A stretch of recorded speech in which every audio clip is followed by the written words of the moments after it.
Day 2 at the Bristol Super Majors, and the creations of Bile are still hungry. I'm sitting on 2 wins and 1 loss going into the final stretch.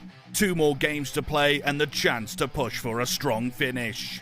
Game 4, Death Guard, Virulent Vectorium, on the Linchpin mission. My buffs +2 movement and +1 weapon skill. My opponent brought bricks of Plague Marines backed by Plague Casters and Biologus Putrefiers, stacking lethal hits, sustained hits, and crits on 5s. Add in a Demon Prince, Bloat Drones, Death Shroud Terminators, and Chaos Spawn. It was a tough nut to crack. Extra movement let me outmaneuver his slow advance, and with so many characters on the table, specimens for the Spider went to work, carving through them one by one. Final score, 81-68 victory.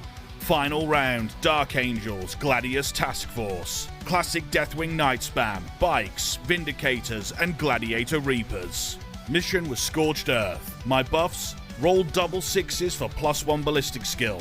Easily the worst buff for creations of Bile. Rerolled with Bile's Warlord trait and got another 6 and a 5. So +1 ballistic skill, +1 strength in melee. My opponent made the mistake of burning his expansion objective and center objective way too early. So despite an early lead, it came down to my expansion objective held by Legionaries, Night Lords, and Plague Marines. My Possessed tied up his tanks, buying enough time to scrape back the win, 76-59. And that's the Bristol Super Major done. 5 games, 4 wins, and 1 loss, placing 51st out of 424 players.